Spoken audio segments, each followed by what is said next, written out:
কমলা লেবুর খোসাগুলো ছাড়িয়ে নিচ্ছি। কমলা লেবুর এই খোসাটা ছাড়ানো হয়ে গেলে একে একে আমি কমলা লেবুর কোয়াগুলো বার করে নেব। দেখতেই পাচ্ছেন আপনারা, আমি একটা একটা করে কোয়া বার করে নিচ্ছি। কমলা লেবুর গায়ে যে এরকম সুতো টাইপের লেগে আছে আপনারা দেখতেই পাচ্ছেন, এগুলো আমি ছাড়িয়ে নিচ্ছি। এরপর একে একে আমি সব কমলা লেবুর বীজগুলোও ছাড়িয়ে, এই দেখুন কমলা লেবুগুলোকে আমি কেমন ছাড়িয়ে নিয়েছি। এরপর আমি এগুলোকে নিয়ে গিয়ে মিক্সিতে দেবো। মিক্সিতে ঢালছি, মিক্সিতে ঢেলে নিয়ে গিয়ে এবার আমি পেস্ট করে জুসটা বার করে নেব। দেখুন আমি কমলা লেবুটা পেস্ট করে এনেছি।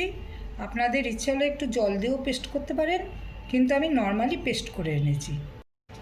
এবার কমলা লেবুটাকে আমি আস্তে আস্তে ছেঁকে নিচ্ছি। কিন্তু এরকম করে ছাঁকনির সাহায্যে কমলা লেবুটাকে আস্তে আস্তে ছেঁকে নেবেন।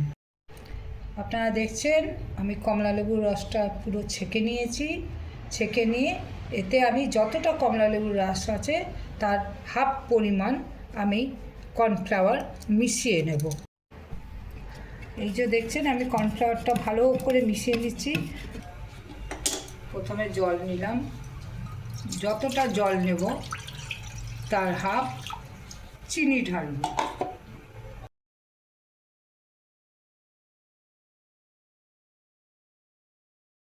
আপনারা দেখতে পাচ্ছেন চিনির শিরাটা ঘন হয়ে এসছে। একটু লেবু দেব যাতে এটা জমাট বেঁধে না যায়। এই লেবু দিয়ে দিলাম। এবার আমি কমলা লেবুর রসটাকে কড়াইতে ঢেলে দেব। তারপর এটা আমি নাড়তে থাকবো যতক্ষণ না এটা ঘন হয়ে আসবে। আর গ্যাসটাকে আপনারা মিডিয়াম ফ্লেমে রাখবেন। এরপর দেখুন আমি অল্প অল্প চিনির শিরা নেব।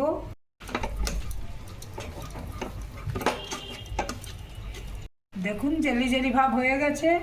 এবার একটা বাটিতে নিয়ে এটা আমি ঠান্ডা করতে দেবো। আমি একটা পাত্রে নিয়ে নিয়েছি। এটাকে এবার আমি নাড়তে থাকবো যাতে এতে কোনো বাবেল না থাকে। এরপর এটাকে আমি ঠান্ডা হতে দেবো আধ ঘন্টা। এটা এখন আমি ফ্রিজে রাখবো। এবার শীতকাল বলে যারা বাইরে রাখতে চান রাখতে পারেন। আধ ঘন্টা বাদ এগুলো চিনি বার করে নিয়েছি ফ্রিজ থেকে।